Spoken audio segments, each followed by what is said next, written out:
The afternoon sun sank low over the African plains, turning the horizon into a sea of fire. The wind carried the scent of dust and dry grass, and the cries of distant birds faded into silence. Emma Hayes steered her jeep through the narrow dirt path that snaked across the reserve, her eyes scanning the endless stretch of golden land before her. She had been out since dawn, tracking the movements of a pride of lions for her research on wildlife rehabilitation. Her camera rested beside her, coated with sand. She wiped her forehead with the back of her hand and reached for her water bottle. The air shimmered with heat. Then, through the hum of cicadas, a faint, strange sound reached her ears, low, guttural, and filled with pain. Emma stopped the jeep. The sound came again, a strained growl mixed with a whimper. Her pulse quickened. She stepped out, the dry earth crunching beneath her boots. Ahead, the tall grass swayed. Something moved inside it, something large. She took her tranquilizer pole from the back of the jeep and moved closer, heart pounding. Through the blades of grass, she saw him, a magnificent lion, his golden mane streaked with mud, his body tense with fear. His leg was caught in a poacher's snare. The thick wire dug deep into his flesh, slick with blood. Every time he tried to pull free, the metal tightened, cutting deeper. Emma froze, torn between awe and horror.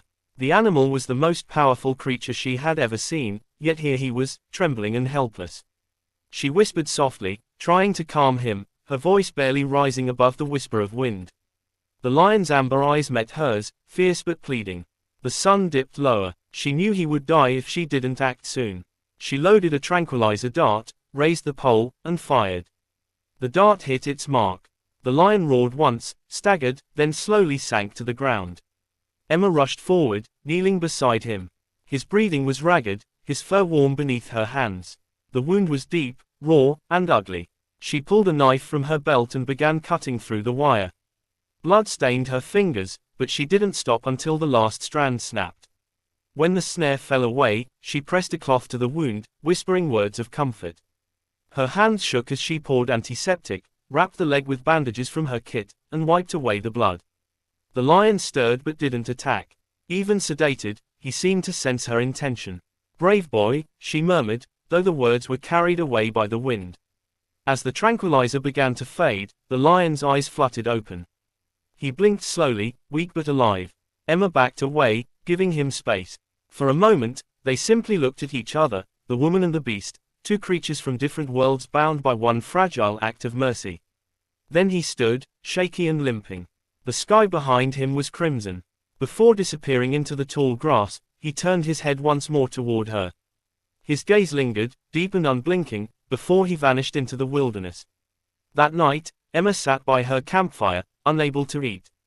The image of the lion haunted her, the wound, the eyes, that final glance. She named him in her journal, Koa, meaning, brave one.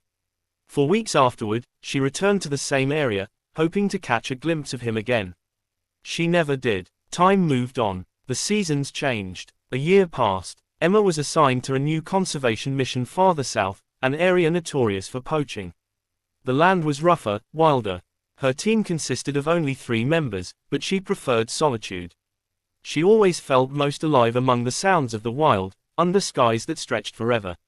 On the 3rd evening of their expedition, the weather turned. Heavy clouds gathered above the plains, and thunder rolled in the distance. The others retired early to their tents. Emma stayed awake, organizing her notes. Then she heard it, the crack of a branch outside the camp. She stepped out, flashlight in hand. Lightning flashed, and for a second, she saw them, 3 men moving between the shadows, rifles slung over their shoulders. Poachers. Her blood turned cold. She turned off the light and crouched low behind a crate. Voices cut through the storm. "She's got trackers and cameras," one said. "Destroy everything. The boss wants no evidence." The rain came harder. Emma's heart thudded against her ribs. She crawled toward her jeep, her hands sinking into the mud. A gun cocked behind her.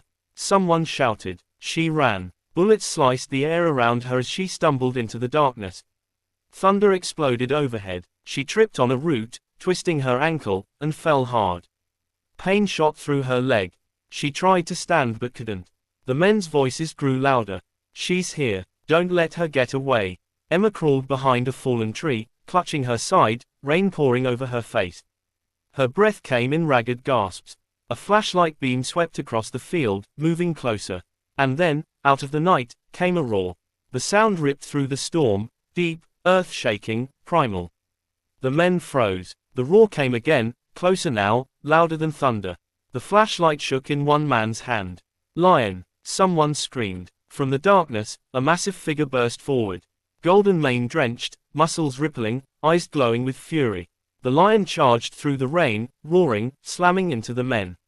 One man fired his gun, missing wildly. Another dropped his weapon and ran. The third stumbled backward, screaming. Emma could only watch, frozen between terror and disbelief. The lion was relentless, forcing the poachers into retreat, scattering them into the storm. Within seconds, they vanished into the night. Silence fell again, broken only by the rain. The lion turned slowly toward her, panting, sides heaving. In the flicker of lightning, she saw the scar, faint but unmistakable, along his front leg. The same wound she had once bandaged. Her lips trembled. "Koa." He stepped closer, each movement deliberate and heavy. She didn't move. The rain softened, and the world seemed to hold its breath. Koa lowered his massive head until his golden eyes met hers. For a moment, time stopped. Then he pressed his forehead gently against her shoulder. Her tears mixed with rain as she whispered, "You remembered."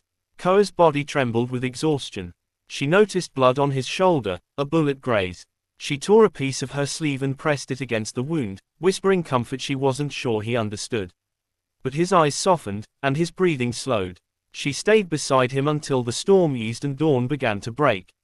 When she finally managed to radio for help, her voice shook. "This is Emma Hayes, I need medical assistance. There's an injured lion too. Please hurry." When the rescue team arrived, they found her sitting in the mud beside the enormous lion, both wounded but alive. Her colleague David knelt beside her. "You're lucky to be alive. What happened?" She looked at Koa, who was lying quietly, eyes half closed. "He happened," she said softly. "They tranquilized Koa to treat his wounds." Emma refused to leave his side, even as they lifted him into the transport truck. At the rescue center, the veterinarians worked for hours. When they were done, they said he might live, though it would take time. Days turned into nights. Emma limped on crutches to his enclosure every day, sitting by the bars, talking to him as he slept. "You saved me," she would whisper. "I don't know why. Maybe you remembered. Maybe you just knew." Weeks later, Koa finally opened his eyes fully. When he saw her, his ears twitched. He tried to stand, unsteady but strong. Emma smiled through her tears. "Hey there, brave one." He blinked slowly, the way lions sometimes do when they trust. Under her care, he recovered quickly. Each day, his strength returned, his roar grew louder. When the time came to release him, Emma stood at the edge of the open gate, hands trembling. The sky was bright and endless above them. "Go home," she whispered. Koa looked at her one last time, the wind lifting his mane, and then he walked into the tall grass, disappearing like a shadow returning to the sun. Months passed. Emma continued her work, but nothing felt the same. Sometimes she'd sit on the hood of her Jeep at sunset, watching the horizon, hoping for a glimpse of him. The savannah stretched quiet and golden, but she never stopped believing he was out there. One evening, as the sky blazed orange, a low rumble echoed across the plains. She turned sharply. On the ridge stood a lion, taller, stronger, radiant in the dying light. Her heart leapt. She didn't need binoculars to know. Koa. He stood still, watching her. The wind carried between them the faint sound of the wild, grass swaying, birds calling, but she heard nothing else. Just him. Their eyes met across the distance, and for a moment, the world felt whole again. Emma smiled, tears glistening in the light. "You came back." Koa's tail swished once. Then he gave a deep, rolling rumble, the same soft sound he had made when she first freed him. Slowly, he turned, walking away into the endless savannah. She watched until his golden shape vanished into the tall grass. The sun dipped below the horizon, and the air filled with the soft hum of crickets. Emma whispered, "Goodbye, my brave one." That night, sitting beside her campfire, she opened her journal. Her hands trembled as she wrote. "A year ago, I saved a lion's life. A year later, he saved mine." Some bonds cannot be explained by science or reason.